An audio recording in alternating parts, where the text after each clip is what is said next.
Programme सिंडेस्क में हिकु भेरो ॿीहर भली कर नाज़रीन अचूं था हाणे हिकु अहम ख़ुशख़बरी ॾांहुं जेका पाकिस्तान जे परॾेही वज़ीर बिलावल भुट्टो ज़रदारी अॼु सिंगापुर में मेटा जे दफ़्तर में वञी ऐं उहा ख़ुशख़बरी पंहिंजे अवाम खे ॿुधाई आहे।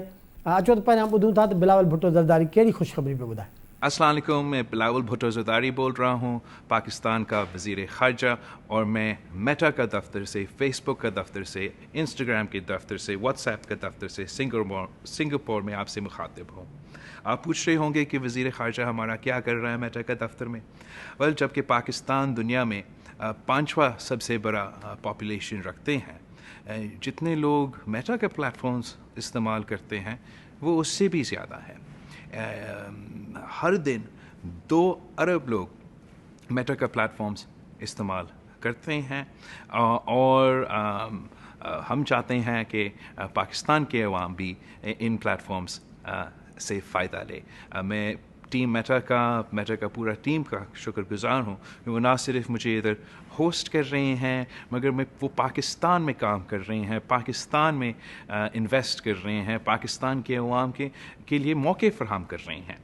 ना सिर्फ ख़वातीन के लिए, ख़वातीन को टेक्नोलॉजी के मुताबिक अपना कारोबार करने के लिए तालीम दिलवा रहे हैं, नौजवानों को इन डिजिटल प्लेटफॉर्म्स को कैसे इस्तेमाल किया जाए उनको ये भी सिखाया जा रहा है। और आज से मेटा का एक फ़ीचर शुरू हो रहा है जो स्टार्स का नाम का एक फ़ीचर है, जिसका मतलब ये है कि जो नौजवान, जो लोग फेसबुक इस्तेमाल कर रहा हो, इंस्टाग्राम इस्तेमाल कर रहा हो, अपना वीडियो बना रहे हैं, जितना उनको स्टार्स मिलेंगे उतना वो पैसा कमा सकेंगे। और मैं समझता हूँ कि जितना हम ये मोनेटाइजेशन प्रोसेस में इजाफ़ा होगा उतना ही मौके पैदा होंगे पाकिस्तान के अवाम के लिए, पाकिस्तान के कारोबारी अवाम के लिए, कि वो अपनी मुआशी हालात में बेहतरी लेकर आए। इसके साथ साथ हर मुश्किल वक्त में मेटा के प्लेटफॉर्म के साथ पाकिस्तान ने काम लिया है, चाहे वो कोविड का ज़माना हो, चाहे वो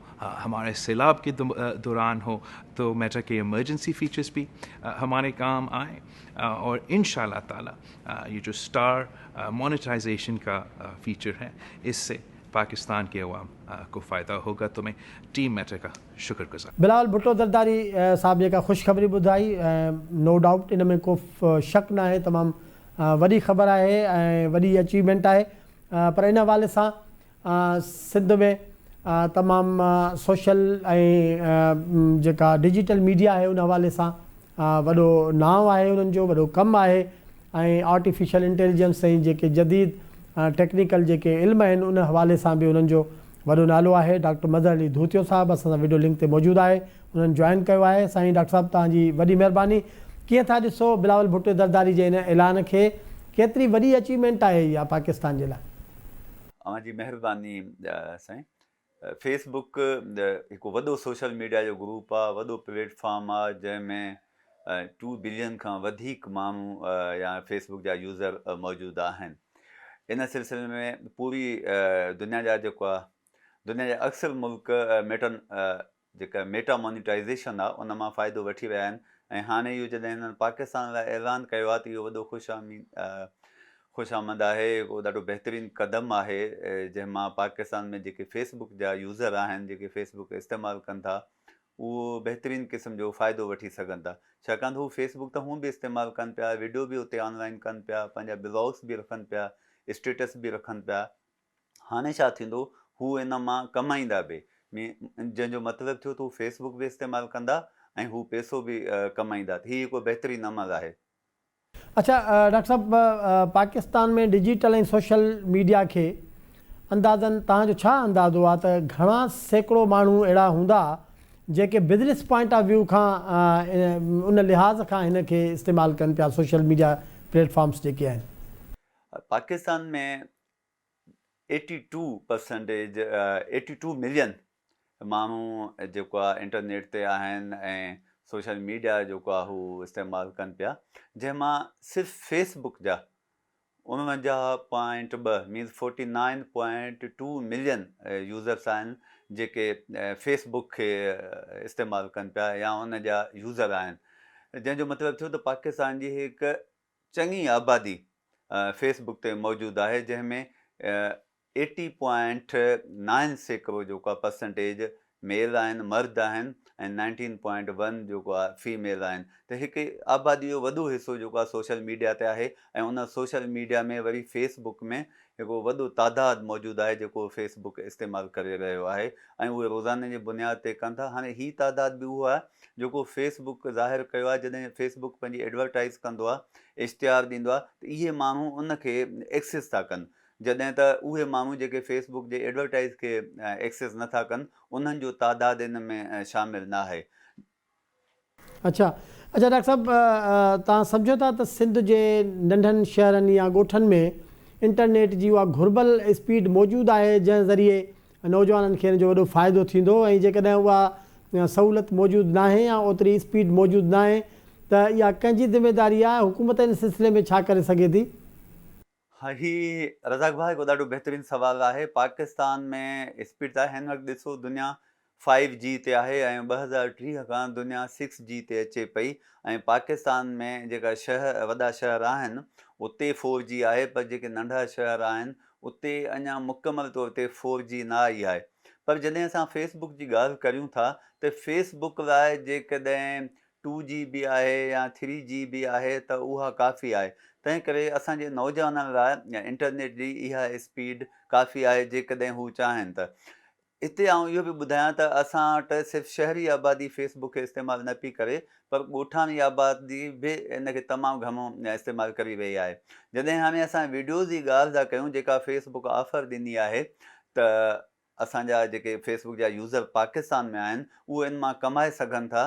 त असांजे ॻोठनि में वीडियो रिकॉर्ड करण लाइ हिकु बहितरीनु माहौल आहे, छाकाणि त उते कुदरती नज़ारा मौजूदु आहिनि, उते कुदरती शयूं मौजूदु आहिनि जंहिंनि मां हू वीडियो ठाहे फेसबुक ते अपलोड करे सघनि था, ऐं उतां झझो पैसो कमाए सघनि था। इन खां सवाइ मुख़्तलिफ़ मौज़ूअनि ते बि हू वीडियो ठाहे सघनि था, जंहिं मां कमाए सघनि था। ऐं हिते तव्हांखे ॿुधाईंदो आहे त फेसबुक मां असां 3 तरीक़नि सां कमाए सघूं था। हिकु त असीं वीडियो जे ज़रिए कमाए सघूं था। उन जो मतिलबु इहो थियो त तव्हां वीडियो रिकॉर्ड कयो, कंहिं बि मौज़ू ते रिकॉर्ड कयो, या को व्लॉग ठाहियो, या का अहिड़ी जॻह तव्हां ॾेखारियो, का अहिड़ी ॼाण ॾियो जेका माण्हू ॾिसनि ऐं माण्हुनि लाइ ॼाण वारी साबित थिए, त उन ते माण्हुनि खे पैसा मिलंदा। जंहिंमें हिकु इनसाइट एडवर्टाइज़मेंट आहे, त फेसबुक पाण ई उन ते ॾींदो त शुरू में एडवर्टाइज़मेंट ईंदी, वीडियो जे विच में ईंदी, ऐं आख़िर में ईंदी। इन मां माण्हू कमाए सघनि था। इन लाइ हिकु शर्त आहे त तव्हांजो फेसबुक जो पेज ठहियलु हुजे। हिकु त असांजो फेसबुक जो अकाउंट हूंदो आहे, असां पंहिंजो पेज ठाहियूं, उहो पंहिंजे नाले सां ठाहियूं, कंहिं कंपनी सां ठाहियूं, कंहिं बि हवाले सां ठाहियूं, पर नालो उहो अट्रेक्टिव हुजे। उन ते असीं वीडियो रखूं, ऐं असांजा 10,000 घटि में घटि 10,000 फॉलोअर हुजनि जेके असांखे लाइक कनि। हाणे आम जॾहिं असां फेसबुक हलायूं था त हर हिक जा 5 खां 8,000 फॉलोअर आहिनि, या 4,000, त उहे आहिनि जेके फ्रेंडशिप में हूंदा आहिनि, ॿिया फॉलोअर रहंदा हूंदा आहिनि।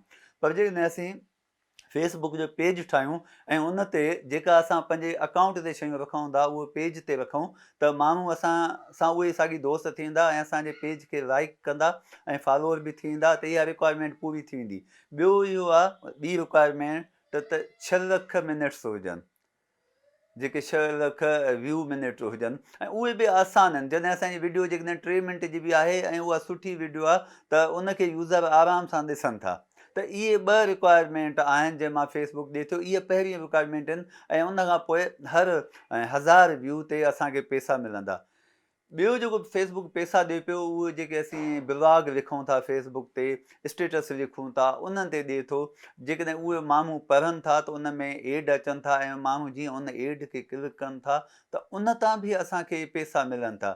टी ॻाल्हि जेका बिलावल भुट्टो साहिबु मेटा ऑफिस में विज़िट खां पोइ जेको उर्दू में मैसेज ॾिनो आहे, जंहिंमें उन चयो आहे त तव्हांखे जेतिरा स्टार मिलंदा ओतिरा तव्हांखे पैसा मिलंदा। हाणे उहे स्टार असांखे मिलंदा लाइव वीडियो ते, जॾहिं असां लाइव ईंदा आहियूं, ऐं असांजा अक्सर दोस्त फेसबुक ते लाइव ईंदा आहिनि, कंहिं बि मौज़ूअ ते, कंहिं बि इशूअ ते लाइव ईंदा आहिनि।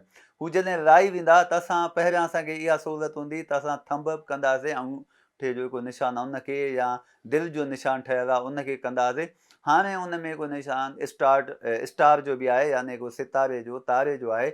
उहो जीअं स्टार खे प्रेस कबो त फेसबुक उन ते हिकु स्टार ते हिकु सितारे खे दॿाइण सां 1 सेंट 1 सेंट ॾींदो ऐं उहे जेतिरा स्टार हूंदा ओतिरा असांखे सेंट मिलंदा। इहे 3 तरीक़ा आहिनि जंहिंमां असांजा नौजवान, उहो ॻोठ जो नौजवान हुजे, पोरो हुजे, ॿार हुजे, कमाए सघंदा। ॿार लाइ त ही न आहे, छाकाणि त फेसबुक इन लाइ जेका उमिरि जी हद रखी आहे उहा घटि में घटि 18 साल हुजे, 18 ईयर हुजे, उन खां पोइ ठाहे सघे थो। पर इन मां असांजा उहे जेके रोज़गार वारा दोस्त आहिनि, बेरोज़गार दोस्त आहिनि, 18 सालनि खां मथे जा आहिनि, उहे पैसो कमाए सघनि था। हिन वक़्तु असां मुआशी मसइलनि खे मुंहुं ॾेई रहिया आहियूं त हीअ असांखे हिकु अपॉर्चुनिटी आहे त असां फेसबुक जे ज़रिए हिकु वधीक पैसा कमाए ऐं पंहिंजी ज़िंदगी हिकु मयारी ज़िंदगी गुज़ारे सघूं था।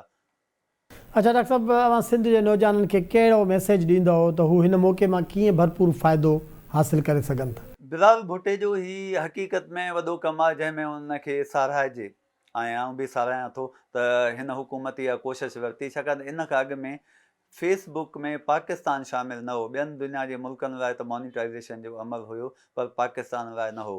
त ही अमल हिकु ॾाढो बहितरीनु अमल आहे। इन अमल मां फ़ाइदो वठंदे ऐं नौजवाननि खे इहा सलाह ॾींदुमि ऐं इवन पोरनि खे, सभिनी खे, जेके बि फेसबुक जा इस्तेमालु कंदड़ आहिनि, सभिनी खे इहा सलाह ॾींदुमि त इन जो भरपूर फ़ाइदो रखो।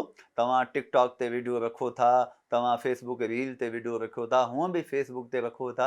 हाणे तव्हां छा कयो, फेसबुक जो हिकिड़ो पेज ठाहियो ऐं उनखे बिज़नेस अकाउंट कयो ऐं उन ते जेके तव्हांजा वीडियोज़ आहिनि उन ते रखो ऐं उनखे तव्हां पंहिंजे अकाउंट ते बि शेयर कयो त जीअं सभु दोस्त ॾिसनि ऐं हिन मां फ़ाइदो वठो। हिते रज़ाक भाउ इहो बि तव्हांखे चवंदुमि त असांखे थोरी ॿधी करणी पवंदी ऐं हिक ॿिए खे असांखे सपोर्ट करिणो पवंदो, हिक ॿिए जी मदद करणी पवंदी। असां हिक ॿिए जा पेज लाइक कयूं। इहो ई अमल यूट्यूब ते बि हुजणु घुरिजे ऐं फेसबुक ते बि हुजे त जीअं हिक ॿिए जा असां फॉलोअर थियूं, हिक ॿिए जा पेज लाइक कयूं, हिक ॿिए जा वीडियो ॾिसूं त जीअं मुआशी मदद करे सघूं हिक ॿिए जी। इन में असांजे घरां कुझु बि न वेंदो। बहरहाल बिलाल भुट्टे जे इन अमल जे करे असांजे माण्हुनि खे, उहे ॻोठाणा हुजनि, शहरी हुजनि, उहे थर जा हुजनि, कच्छ जा हुजनि, काशे जा हुजनि, जिथां जा बि हुजनि, उहे इन जो फ़ाइदो वठनि ऐं पंहिंजा नंढा वीडियो 3 मिंट जा वीडियो ठाहिनि, 2 मिंट जा वीडियो ठाहिनि, 4 मिंट जा वीडियो ठाहिनि। एॾा घणा हिन जो कोई ॾिसी न सघे। 3 मिंट जो वीडियो हिकु आइडियल वीडियो हूंदो आहे, उहो ठाहिनि ऐं नंढा नंढा ब्लॉग लिखनि, ऑनलाइन अचनि ऐं इन मां फ़ाइदो वठनि। मुंहिंजे ख़्याल में हीअ हिकु बहितरीनु अपॉर्चुनिटी आहे जंहिंमां असां सभिनी खे फ़ाइदो वठणु घुरिजे। वॾी महिरबानी डॉक्टर मज़हर अली धूतियो साहब। नाज़रीन, तव्हां डॉक्टर साहब जूं तमामु अहम ॻाल्हियूं ऐं गाइडलाइन रहनुमाई जेका आहे उन्हनि असांजी कई, असांजे नौजवाननि जी कई ऐं हुननि जो इहो चवणु आहे त हिक ॿिए खे बि सपोर्ट कयो, हिक ॿिए जे पेजिस खे लाइक कयो ऐं हिक ॿिए खे इन तरह सां माली मदद बि फ़राहम कयो। इन ते प्रोग्राम जो वक़्तु पुॼाणी ते पहुचे थो। असांखे ॾींदो इजाज़त। अलाह ने कबा।